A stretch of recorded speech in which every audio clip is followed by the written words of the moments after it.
Hey, salut à tous, bienvenue à Question Auto, j'espère que vous allez bien. On est présentement à bord de la Hyundai Ioniq et je dois dire que je suis impressionné par le comportement routier de la voiture, par son côté technologie, parce que Hyundai nous amène quand même un vent de fraîcheur du côté électrique présentement. On ne se le cachera pas, ça n'a pas la plus grande autonomie, mais je crois qu'avec la structure, avec le prix abordable du véhicule, avec ce qu'on a placé à l'intérieur vraiment comme motorisation, puis le comportement routier qui est là, c'est un véhicule qui est quand même assez impressionnant présentement dans le segment des véhicules purement électriques. On commence tout de suite à vous parler donc des composantes techniques au niveau de ce véhicule-là. Eh bien, motorisation, c'est un moteur de 88 kW qui va être bon pour générer l'équivalent de 118 chevaux-vapeur et 218 livres de couple. 218 livres de couple qui sont disponibles dès qu'on accélère. On a surpris quelques voitures à essence avec des gros muffleurs et des calottes à l'envers. C'est pas une bombe de performance, mais c'était assez pour passer ces petits véhicules-là modifiés. Donc, impressionnant. Donc, un système de moteur électrique à aimant, 165 km/h maximum avec le véhicule qu'on va pouvoir faire. C'est un voltage de 360 watts. Il faut dire aussi qu'on a travaillé sur la grosseur des composantes au niveau du cœur. Donc, on a réduit la dimension de 10 % avec le travail qu'on a fait. Donc, ça réduit la perte aussi qu'on a à l'intérieur du cœur, à l'intérieur du moteur. Une composante essentielle d'un véhicule électrique, eh bien, c'est la batterie. On parle d'une batterie de 28 kWh. On utilise une technologie à lithium-ion polymère. C'est les batteries les plus performantes présentement sur le marché. Et on va avoir un système aussi de contrôle de température. Il faut dire aussi que comparé à des conceptions de batteries en nickel métal, donc on va garder moins de sensibilité au niveau de la mémoire, une excellente charge et décharge au niveau de l'efficience et on va avoir vraiment une performance maximale accrue là, avec ce type-là. Parlons de la charge maintenant. Lorsqu'on va être à 0%, 24 heures sur une prise standard avec la prise, comme on a vu, qui est inclus avec le véhicule, donc sur une 120. 4h30 sur une 240, toujours là à 0%. Et en passant, c'est très rare qu'on est à 0% avec un véhicule. Si vous êtes à 0, j'espère que vous êtes à côté de votre borne présentement. 35 minutes aussi pour une borne de 450, donc une borne rapide qu'on appelle.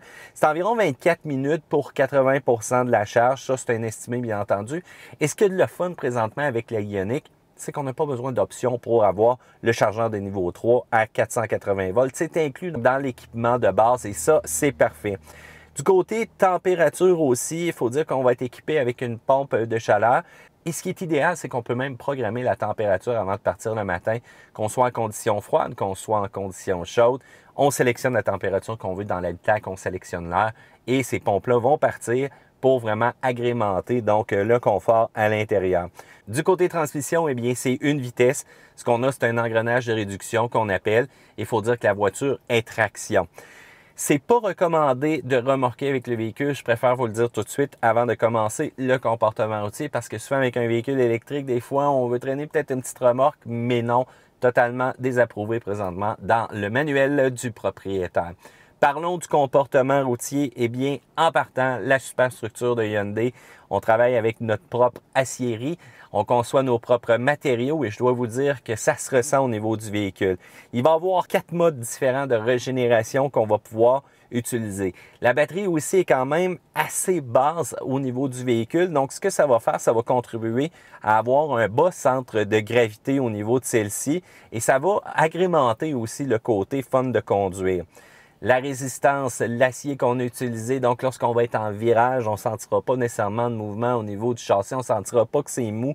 Les pneus vont décrocher bien avant. Il faut dire que l'aérodynamique, un coefficient de 0,24 qu'on a présentement sur le véhicule, on fend l'air directement. Donc, ça va être très économique et ça va aider aussi de ce côté-là. Il faut dire qu'on a utilisé des composantes en aluminium aussi pour rendre le véhicule le plus léger possible. On parle sur le capot, on parle à l'arrière aussi au niveau du haillon. On a environ une réduction juste avec ça de 12,4 kg. Peu importe, là, 1,5 kg, ça paraît lorsqu'on tombe dans le monde du véhicule électrique, lorsqu'on veut vraiment la meilleure économie possible ou la meilleure autonomie plutôt possible. On va jusqu'à pousser cette stratégie-là pour sauver du poids. On va réussir environ à sauver 25 % du poids comparé à un autre véhicule Hyundai qui va être bâti de manière similaire avec ces matériaux-là. Parlons vraiment du comportement routier. Eh bien, en accélération, il faut dire que c'est bon au décollage. Je vous le dis tout de suite, ça a du pep. Le véhicule, par exemple, ça garde une petite gêne pour ne pas faire crisser les pneus, même avec le système de traction désactivé. On semble être un petit peu graduel de ce côté-là, mais une fois qu'on a pris notre air, c'est assez impressionnant. Si vous prenez un virage, vous accélérez en virage, vous allez voir, les pneus perdent un petit peu du mordant de manière latérale quand même assez rapidement. Donc, vous allez avoir la roue intérieure qui va se mettre à faire de la petite fumée. Et si vous avez désactivé les systèmes de traction en hiver ou encore voulez vous sortir du bourbier, soyez mollo avec la pédale parce que vous allez voir, ce couple-là instantané vous donne quand même une accélération assez intéressante. Les reprises, cependant, bon, c'est un peu plus tranquille, c'est un peu plus doux. Vous le savez, les véhicules électriques, c'est pas ceux-là qui vont performer de manière maximale lorsqu'on va être vraiment à vitesse d'autoroute. C'est surtout des véhicules de ville où on va aller chercher le maximum d'économie et c'est là que ça apparaît aussi. Donc, des bons décollages en ville, des dépassements corrects, ça surprend un petit peu certaines autres personnes qui ont des véhicules réguliers. Du côté freinage, eh bien, c'est là que le mode de régénération va venir très intéressant. Faut dire que c'est intense, mais ajustable en même temps. Je vous ai parlé tantôt de 4 modes. Le premier mode, eh bien, on le change avec le petit paddle ici qu'on a. Donc, le premier mode, c'est un coasting qu'on appelle. Donc, c'est le véhicule va tout simplement aller sur l'air qu'il va avoir déjà présentement. C'est comme si on va être tout le temps au neutre. Donc, on accélère, on relâche l'accélérateur. Il n'y a pas de régénération de freinage qui va s'enclencher. Ensuite de ça, si on appuie quelques fois de ce côté-ci, 1, 2 ou 3, on a 3 niveaux de régénération de freinage. Le premier, c'est comme si vous auriez un moteur qui va compresser, un moteur à essence régulière. Le deuxième et le troisième, là, ça va être quand même un petit peu plus agressif et même les phares à l'arrière vont allumer pour signaler aux autres conducteurs que vous allez être en mode ralentir. Il faut dire aussi que les freins réguliers, on parle d'une dimension de 11 pouces à l'avant et 11,1 pouces à l'arrière. C'est facile à moduler. On est presque capable de faire vraiment de la conduite à une seule pédale, juste avec l'accélérateur lorsqu'on le relâche, vraiment sentir l'effet de freinage. Il en manque un petit peu cependant pour s'arrêter comparativement à la compétition, mais encore là, on gère de manière extrêmement efficiente l'énergie de la batterie qu'on a à l'intérieur, surtout avec ça. Je vous ai parlé aussi de différents modes de conduite. Eh bien, il y a un mode éco qui va limiter la vitesse maximale du véhicule, qui va limiter la réactivité aussi au niveau de celui-ci. Ça va se ressentir. On peut même personnaliser donc le niveau de régénération aussi selon ce qu'on veut. Le mode normal, lui, va être quand même un petit peu plus dynamique. Le mode sport change complètement les affichages et va donner quand même une réactivité un peu plus intense au niveau du véhicule. Je peux pas dire que la Ioniq va devenir une bombe, mais ce que je peux vous dire, c'est que c'est quand même intéressant côté comportement routier. La direction, eh bien, elle est quand même légère, elle est précise. C'est très bien calibré pour un véhicule électrique présentement, mais ça donne pas nécessairement de retour ou encore de feeling. Chaque Ioniq a sa direction qui a été calibrée pour quand même avoir une réponse rapide et donner quand même un petit retour, mais c'est pas celui-là qui est le plus présent dans les véhicules électriques dans le segment. Du côté suspension, eh bien, conception régulière à l'avant, donc McPherson. On va avoir aussi donc une poutre de torsion à l'arrière. Ça, c'est un peu standard, c'est un petit peu plate et c'est uniquement pour la Ioniq électrique. Donc, on va être capable aussi d'accommoder avec ça la batterie qui est un peu plus grosse, donc la 28 kWh lithium-ion, comme je vous disais.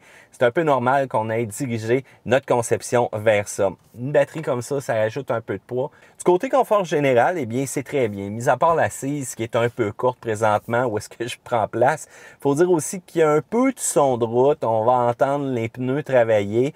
La climatisation aussi que je dois avouer qui fait des variations. J'active des fois la pompe de chaleur, je mettais du 32. Je me promenais hier, je chantais pas le 32. Hier soir, pouf, je chante la grosse chaleur. Il y a des délais, je sais pas si ça s'adapte aussi à la température qu'on a à l'extérieur, donc avec un ordinateur qui moniteur le tout. Bon, ça va demander peut-être un peu d'ajustement avec l'hiver, tout ça. J'ai hâte de voir. Mais pour le reste, je ressens le côté amusant de conduire. Je ressens quand même la petite tenue de route intéressante. Et on agrémente le tout avec un style qui quand même se démarque, surtout pour la partie arrière du véhicule. La sécurité, c'est quand même très important au niveau de Hyundai. On parle donc de caméras à l'arrière de recul qui sont quand même assez précises. On va avoir un système d'assistage en pente pour décollage, bien que le véhicule a une seule vitesse présentement. On va avoir la détection d'angle mort des véhicules qui s'y trouveraient. On va avoir aussi, dépendant des options qu'on va choisir, un système d'avertissement de collision avant avec détection de piétons. On va avoir un système de dépassement de voie aussi qui va être inclus et régulateur de vitesse adaptatif. Même aussi au niveau des alertes de trafic transversal. Je vous le dis tout de suite, on n'a pas lésiné là-dessus. C'est quand même assez intéressant ce qu'on retrouve à l'intérieur du véhicule. 7 coussins gonflables, des pare-chocs aussi qui vont résister à des impacts de 8 km/h. Il ne faut pas oublier qu'on a 51% d'acier avancé à l'intérieur qui fait que c'est rigide et qu'on protège donc les passagers avec une bonne coque. L'autonomie maintenant, ça c'est le grand point des véhicules électriques. Eh bien, 200 km d'autonomie et on est capable de faire ça amplement. C'est sûr que si vous activez la climatisation, les bancs chauffants à l'avant, à l'arrière, vous montez le volume, la pompe à chaleur, tout ça qui marche, vous allez quand même réduire le rendement. En hiver, je m'attends peut-être à avoir 160-165 kg d'autonomie avec une température par grand froid. Mais encore là, section commentaires lorsqu'on sera rendu à l'hiver, lorsque ce vidéo-là aura quelques années, partagez-moi votre expérience, partagez-moi vos commentaires pour me dire comment vous trouvez ça présentement. Pour ceux-là qui voudraient une comparaison en essence, un véhicule électrique comme celui-ci, eh bien, on annonce 1,9 litres au 100 sur l'autoroute et 1,6 litres en ville. Ces véhicules-là sont toujours plus efficaces lorsqu'on va être vraiment dans des situations d'arrêt, départ fréquents, dans du trafic, dans la ville. Puis, je trouve qu'avec 200 km d'autonomie, eh bien, c'est quand même assez intéressant, c'est quand même assez correct présentement. Donc, je veux savoir qu'est-ce que vous en pensez. L'autonomie 200, c'est-tu correct pour vous? Section commentaire ci-bas. Est-ce que la Hyundai Ioniq vous plaît visuellement aussi? Ça, c'est une bonne question. Est-ce que la mode des véhicules électriques vient vous chercher? Est-ce que vous en voulez plus? Moins de temps de recharge, plus de batterie? Je veux vous entendre. Section commentaire en bas, venez échanger avec nous. Vous avez le Facebook aussi de questions auto, toujours intéressant. Faites un pouce en l'air parce que vous aimez cette vidéo-là. Abonnez-vous surtout. Ça, c'est très important si vous voulez rien manquer de ce qu'on fait pour vous, les passionnés d'automobile. Et Matt vous dit à la prochaine fois à une autre vidéo de questions auto.